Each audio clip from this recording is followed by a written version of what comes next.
தொலைக்காட்சியின் பிரதான செய்திகள். முதலில் தலைப்புச் செய்திகள். ஈரானின் புதிய உச்ச தலைவரை நியமிக்க ஆவலில் ட்ரம்ப் மீண்டும் வெளியிட்ட அறிவிப்பு. உங்களுக்குரிய வேலையை மட்டும் பாருங்கள், ட்ரம்பிற்கு கமல்ஹாசன் கடிதம். பற்றி எரியும் ஈரானின் முக்கிய கட்டமைப்பு, தெஹ்ரானில் இஸ்ரேல் பொழிந்த குண்டுமழை. எப்படி உயிரிழந்தனர் ஈரானிய மாலுமிகள், பிரேத பரிசோதனையில் வெளியான தகவல். விலை உயர்வை தாங்க தயாராகுங்கள், இலங்கை மக்களுக்கு அரசின் அறிவிப்பு. மன்னிப்பு கேட்ட ஈரான் ஜனாதிபதி, மகிழ்ச்சியில் மார்தட்டிக் கொள்ளும் ட்ரம்ப். தொடர்பான விரிவான செய்திகள். அமெரிக்க முன்னாள் ஜனாதிபதி டொனால்ட் ட்ரம்ப் ஈரானின் அடுத்த உச்ச தலைவரை தேர்வு செய்யும் செயல்முறையில் தாம் பங்கேற்க விரும்புவதாக மீண்டும் வலியுறுத்தியுள்ளார். சனிக்கிழமை ஏர்ஃபோர்ஸ் ஒன் விமானத்தில் செய்தியாளர்களிடம் பேசிய அவர், ஈரானுடன் மீண்டும் மோதல்களில் ஈடுபட வேண்டிய நிலை ஏற்படக்கூடாது என கூறியுள்ளார். ஒவ்வொரு 5 ஆண்டுகளுக்கும் அல்லது 10 ஆண்டுகளுக்கும் ஒருமுறை மீண்டும் வந்து இதையே செய்ய வேண்டிய நிலை வேண்டாம். அவர்களின் நாட்டை போர் நிலைக்கு இட்டு செல்லாத ஒரு தலைவரை நாம் தேர்வு செய்ய விரும்புகின்றோம் என்று ட்ரம்ப் தெரிவித்துள்ளார். இதற்கு முன்னதாகவே இந்த வார தொடக்கத்தில் ஈரானின் அடுத்த தலைவரை நியமிக்கும் செயல்முறையில் தாம் நிச்சயமாக ஈடுபட வேண்டும் என்று ட்ரம்ப் கூறியிருந்தார். மேலும் ஈரானில் மத தலைவராக இருக்கும் ஒருவரும் அடுத்த தலைவராக வருவதற்கு தாம் எதிர்ப்பு இல்லை எனவும் அவர் தெரிவித்துள்ளார். இதுகுறித்து அளித்த பேட்டியில், அந்த நபர் யார் என்பதையே அது பொறுத்தது. நான் மத தலைவர்களை விரும்பாதவன் அல்ல. பல மத தலைவர்களுடன் நான் பணியாற்றியுள்ளேன். அவர்கள் சிறப்பானவர்கள் என்று ட்ரம்ப் சுட்டிக்காட்டியுள்ளார்.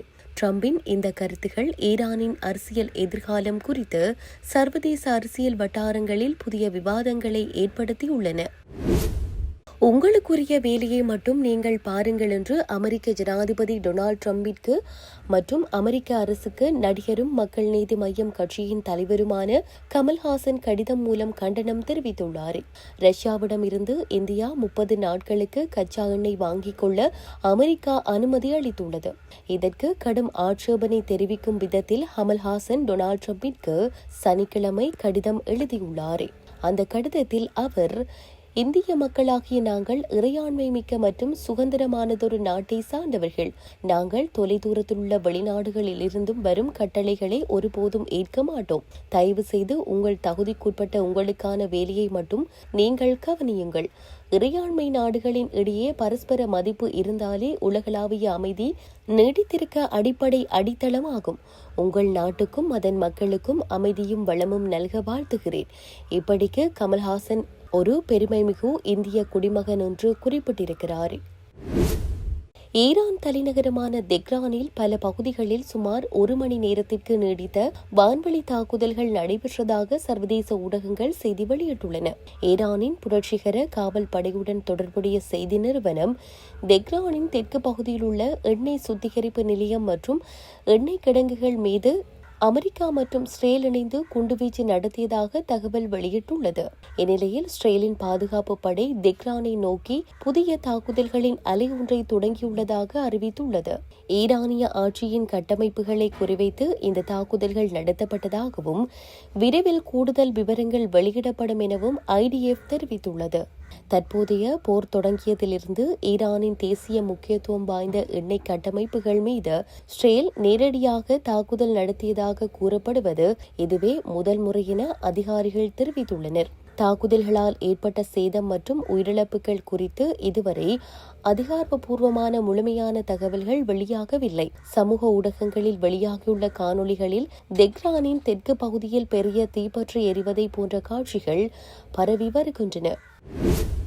அமெரிக்க கப்பலால் அளிக்கப்பட்ட ஈரானிய கப்பலில் இருந்த மாலுமிகளின் பிரேத பரிசோதனையில் வெடிப்பினால் ஏற்பட்ட எலும்பு முறிவுகள் மற்றும் உள்காயங்கள் காரணமாக அவர்கள் நீரில் மூழ்கி இறந்ததாக தெரிய வந்துள்ளது.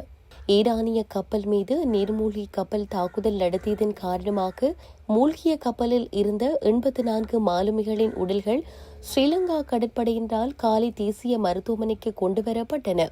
மேலும் நிபுணர் தடயவியல் மருத்துவ அதிகாரிகள் குழு இந்த உடல்களில் பிரேத பரிசோதனைகளை நடத்தியது. சிறப்பு தடயவியல் மருத்துவ அதிகாரி பேராசிரியர் ஜோசிபி பெரேரா சிறப்பு தடயவியல் மருத்துவ அதிகாரி பேராசிரியர் அஜித் ரத்னவீர மற்றும் சிறப்பு தடயவியல் மருத்துவ அதிகாரி பேராசிரியர் ஜானகி வரிசகினடி உள்ளிட்ட 12 தடயவியல் மருத்துவ அதிகாரிகள் பிரேத பரிசோதனையில் பங்கேற்றனர். தடயவியல் மருத்துவ குழு நேற்று அதிகாலை 5 மணி வரை இறந்த மாலுமிகளின் பிரேத பரிசோதனைகளை நடத்தியது. இந்த தடயவியல் மருத்துவ குழு 3 குழுக்களாக பிரிக்கப்பட்டு ஒரே நேரத்தில் 3 உடல்களில் பிரேத பரிசோதனைகளை நடத்தியது. பிரேத பரிசோதனைகள் நடத்தப்பட்ட பிறகு உடல்கள் 2 சிவப்பு குளிர் சேமிப்பு அறைகளில் வைக்கப்பட்டன. உலகில் விலை உயர்வை எங்களால் கட்டுப்படுத்த முடியாது. எண்ணெய் மற்றும் எரிவாயு விநியோகம் குறைக்கப்பட்டால் அவற்றின் விலை அதிகரிக்கும் என்று வர்த்தக மற்றும் உணவு பாதுகாப்பு மற்றும் கூட்டுறவு மேம்பாட்டு அமைச்சர் வசந்த சமரசிங்க தெரிவித்துள்ளார். விலை உயர்வு ஏற்கனவே பதிவாகியுள்ளது. நிச்சயமாக நாம் இந்த அதிகரிப்பை தாங்கிக் கொள்ள வேண்டியிருக்கும். இது ஒரு தடுக்க முடியாத சூழ்நிலை என்று அமைச்சர் மேலும் கூறினார். மத்திய கிழக்கில் ஏற்பட்டுள்ள இந்த நிலைமை முழு உலகையும் பாதிக்கும் ஒரு சூழ்நிலையாகும். மேலும் கப்பல் வழிகளை பயன்படுத்தி இறக்குமதி செய்து ஏற்றுமதி செய்யும் ஒவ்வொரு நாட்டிற்கும் இது ஒரு பெரிய பிரச்சனையாகும் என்று அவர் ஊடகங்களுக்கு பேட்டி அளித்தபோது கூறினார். வர்த்தகம், உணவு பாதுகாப்பு மற்றும் கூட்டுறவு மேம்பாட்டு அமைச்சர் வசந்த சமரசிங்க மேலும் தெரிவிக்கையில், மத்திய கிழக்கின் நிலைமை முழு உலகையும் பாதிக்கும் ஒரு சூழ்நிலையாகும். குறிப்பாக கப்பல் வழிகளை பயன்படுத்தி இறக்குமதி செய்து ஏற்றுமதி செய்யும் ஒவ்வொரு நாட்டிற்கும் இது ஒரு பிரச்சனையாகும். உலக விலைகளின் அதிகரிப்பை நம்மால் கட்டுப்படுத்த முடியாது. ஏனென்றால் எண்ணெய் மற்றும் எரிவாயு விநியோகத்தை குறைத்தால் விலைகள் அதிகரிக்கும். ஏற்கனவே விலை உயர்வு அறிவிக்கப்பட்டு வருகிறது. மேலும் அந்த விலை உயர்வை நாம் நிச்சயமாக ஈர்க்க வேண்டியிருக்கும். அதை நாம் தடுக்க முடியாது என தெரிவித்தார். அமெரிக்கா மற்றும் இஸ்ரேலுடன் ஏற்பட்ட மோதலின் பின்னணியில் ஈரான் வளைகுடா நாடுகளை நோக்கி ஏவுகணைகள் மற்றும் ட்ரோன்கள் மூலம் கடுமையான தாக்குதல்கள் நடத்தி வருகிறது. இந்த தாக்குதல்களால் வளைகுடா நாடுகளில் உள்ள எண்ணெய் வளங்கள், பொதுமக்கள் பயன்படுத்தும் இடங்கள் மற்றும் விமான நிலையங்கள் உள்ளிட்ட முக்கிய கட்டமைப்புகள் பாதிக்கப்பட்டுள்ளன. குறிப்பாக துபாய் சர்வதேச விமான நிலையம் தாக்குதலுக்கு உள்ளாகியுள்ளது. இந்த சூழ்நிலையில் ஈரான் ஜனாதிபதி மசூத் வளைகுடா நாடுகள் மீது நடத்தப்பட்ட தாக்குதலுக்கு மன்னிப்பு கேட்டுள்ளார். மேலும் அந்த நாடுகளில் இருந்து ஈரான் மீது தாக்குதல் நடத்தப்படாதவரை அவர்கள் மீது தாக்குதல் மேற்கொள்ள மாட்டோம் என்று அவர் தெரிவித்துள்ளார். இதுகுறித்து அமெரிக்க ஜனாதிபதி டொனால்ட் ட்ரம்ப் கருத்து தெரிவிக்கையில், கடுமையான தாக்குதல்களை சந்தித்து பலவீனம் அடைந்ததால் ஈரான் தனது மத்திய கிழக்கு அண்டை நாடுகளிடம் மன்னிப்பு கேட்டு பின்னடைந்துள்ளதாக கூறியுள்ளார்.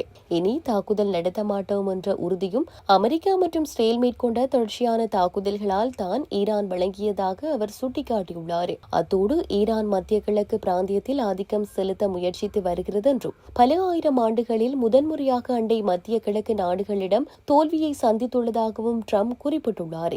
ஈரானின் மன்னிப்பிற்கு பிறகு மத்திய கிழக்கு நாடுகள் தமக்கு நன்றி தெரிவித்ததாகவும் அதற்கு உங்களை வரவேற்கிறோம் என்று பதிலளித்ததாகவும் ட்ரம்ப் தெரிவித்துள்ளார்.